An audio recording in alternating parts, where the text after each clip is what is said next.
My coworker Dana got her tax refund 3 years ago, $1,400. She had been living paycheck to paycheck for 6 years at that point. Every month, the same cycle. Paycheck arrives. Bills go out. Nothing left. Repeat. She told me she had never once in 6 years had more than $200 in her checking account the day before payday. That $1,400 refund was the first time in her adult life she had breathing room. She called me that weekend and asked me one question. "Austin, what do I do with this?" I told her exactly what to do. And what happened over the next 18 months changed every single thing about how Dana experienced money. Not because $1,400 is life-changing on its own, but because it was enough to break the cycle. And once the cycle breaks, everything that was impossible before suddenly becomes possible. My name is Austin. This channel is about real personal finance for normal people. No motivational fluff. No fantasy returns. Just what actually happens when you make the right moves in the right order. Subscribe, because what I am about to show you is the exact sequence of changes that happen when you finally escape the paycheck-to-paycheck cycle. And why escaping it changes not just your bank account, but every single financial decision you make from that point forward. Let me start by explaining what paycheck-to-paycheck actually costs you, because most people think of it as a cash flow problem. Not enough money coming in. Bills too high. Need a raise. That framing is wrong. Paycheck-to-paycheck is not primarily a cash flow problem. It is a decision quality problem. When you have zero buffer between your checking account and your next paycheck, every financial decision you make is made under pressure. The car makes a noise, and you ignore it because you cannot afford the diagnostic fee. So a $200 fix becomes a $1,200 repair 3 months later. The credit card offer arrives with 0% interest for 12 months, and you take it because you need the breathing room, not because it is a good financial decision.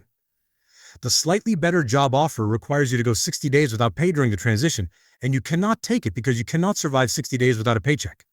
The apartment with lower rent is 30 minutes further from work, and the gas cost makes it a wash, so you stay in the expensive one. Every single one of these is a decision that costs you money. Not because you made a bad choice, but because you had no choice. The paycheck-to-paycheck cycle does not just drain your bank account. It drains your options. And options are what wealth is actually made of. Here is what the research actually shows about the cost of having no financial buffer. A study from the Urban Institute found that households with less than $2,000 in liquid savings are significantly more likely to experience financial hardship after an unexpected expense than households with even a small buffer. The difference between zero buffer and $2,000 in savings is not just $2,000. It is the difference between an unexpected expense derailing your entire financial life and an unexpected expense being an inconvenience. The poverty premium is real, and it compounds. You pay more for everything when you are broke. You pay more for car insurance because you cannot pay the full year up front, so you pay monthly with the financing fee built in. You pay more for groceries because you cannot buy in bulk when you are cash constrained. You pay more for car repairs because you delayed them. You pay more for health issues because you skipped the preventive appointment. You pay more for financial products because your credit score reflects the stress of operating with no buffer. The paycheck-to-paycheck cycle is not just uncomfortable, it is expensive.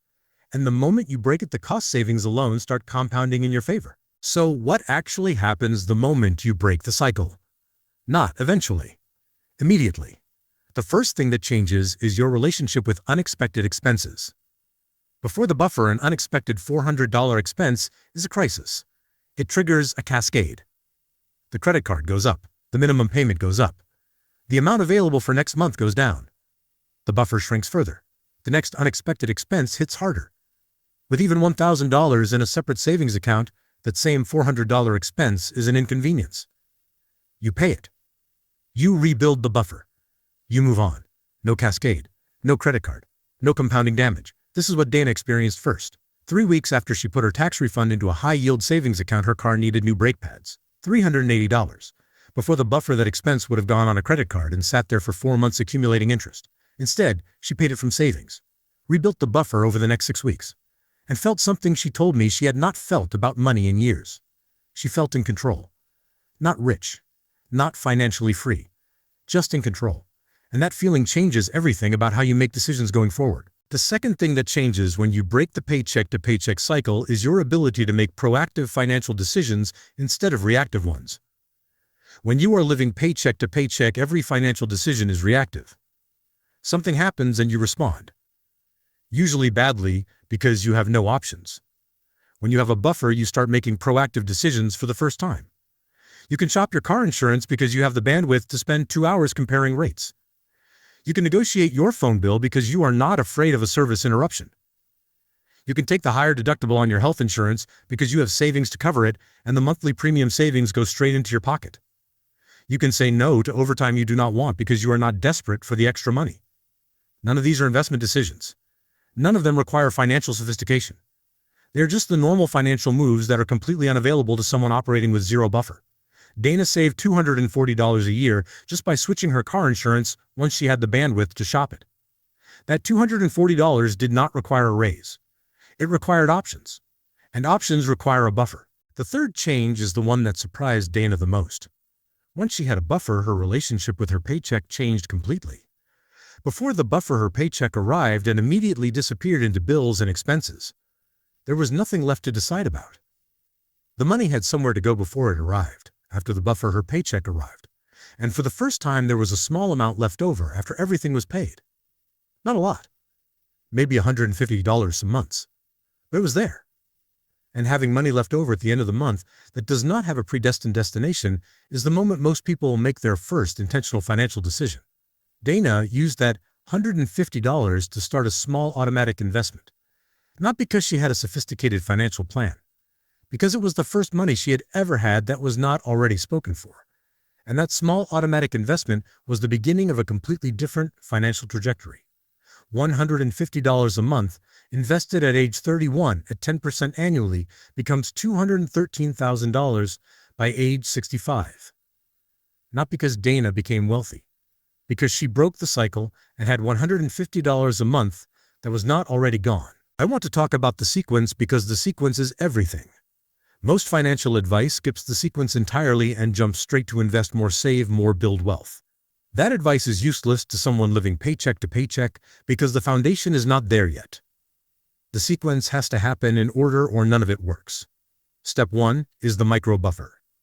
$1,000 in a separate savings account, not invested, not in your checking account, in a separate high-yield savings account that requires 2 days to access.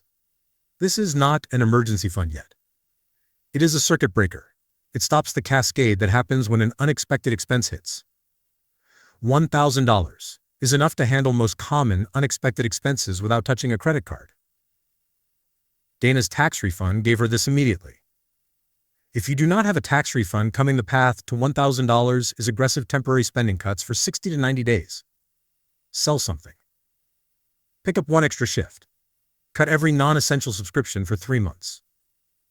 The goal is $1,000 as fast as humanly possible, because every day you are below $1,000 in liquid savings is a day the poverty premium is running against you. Step 2 is eliminating any debt above 7% interest. Once the micro buffer exists, the next dollar of surplus goes toward high-interest debt, not toward building the buffer larger. Credit card debt at 20% interest is a guaranteed 20% loss on every dollar you do not use to pay it off. Nothing you can invest in comes close to that guaranteed return. Dana had $2,300 on a credit card at 22%. She paid it off in 4 months after building her micro buffer. The interest she stopped paying was $42 a month. $42 a month freed up permanently just from killing the card. Step 3 is building the real buffer. 3 to 6 months of expenses in a high-yield savings account. This is where the paycheck-to-paycheck cycle is fully and permanently broken. At this stage, an unexpected expense is not even a stress event. It is just a transaction. Your car needs new tires. You buy them. You rebuild the buffer. Your hot water heater fails. You replace it. You rebuild the buffer. Nothing derails. Nothing cascades. Nothing goes on a credit card. This is the stage where the poverty premium completely disappears. Step 4 is the first automatic investment. Once the real buffer exists, the first recurring investment gets set up. Not a large one. Whatever is left after the buffer is funded. Even $50 a month is the beginning of a completely different financial life because it is the first money that is working for you instead of being spent by you. The amount matters less than the date and the automation. Dana completed all 4 steps in 18 months. She went from zero buffer to a full 3-month emergency fund in 18 months on a salary that had not changed at all. No raise, no windfall, no side hustle, just a sequence executed in order. By the end of those 18 months, she had eliminated her credit card debt. She had $4,200 in a high-yield savings account. She had an automatic investment of $200 a month running into a Roth IRA, and she had saved approximately $900 in the first year just from the decisions that became available to her once she had a buffer: the car insurance switch, the phone plan negotiation, the higher deductible health insurance, the bulk grocery buying. None of these required a raise. All of them required options. And options required a buffer. When I asked Dana what surprised her most about escaping the paycheck-to-paycheck cycle, she said it was not the money. It was the silence. She said, "Austin, for 6 years money was always loud. It was always the thing I was anxious about. Always the reason I could not sleep. And now it is just quiet. I do not think about it the way I used to." That silence is what financial stability actually feels like from the inside. It does not feel like being rich. It feels like the noise stopping. And once the noise stops, you can finally hear yourself think about money clearly for the first time. And clear thinking about money is where everything else begins. 1. Paycheck to paycheck is not a cash flow problem, it is a decision quality problem. Every decision made with zero buffer is made under pressure, and pressure destroys decision quality. 2. The poverty premium is real. You pay more for everything when you have no buffer. The savings from eliminating the premium compound immediately in your favor once you break the cycle. 3. The sequence is everything. Micro buffer first. High interest debt second. Real buffer third. First investment fourth. Skipping the sequence is why most financial advice fails people who need it most. 4. The first buffer does not need to be large. $1,000 changes the quality of every financial decision you make. 5. The goal is not wealth. The goal is silence. The absence of financial noise is the foundation everything else is built on. And it is available to almost anyone who executes the sequence in order. Dana is 34 now. She has not thought about whether she can afford an unexpected expense in 2 years. She told me last month that she got a flat tire on the highway, and her first thought was not, "How am I going to pay for this?" Her first thought was, "I am going to be late for dinner." That is what breaking the paycheck-to-paycheck cycle actually feels like. A flat tire becomes a flat tire instead of a financial crisis. Tell me in the comments where you are in the sequence right now. Are you working on the micro buffer, killing the debt, building the real buffer, or already past all of it? I read every single one. And if you want to see exactly how I set up the high-yield savings account system that makes the buffer automatic and invisible, that video is right here. I will see you in the next one.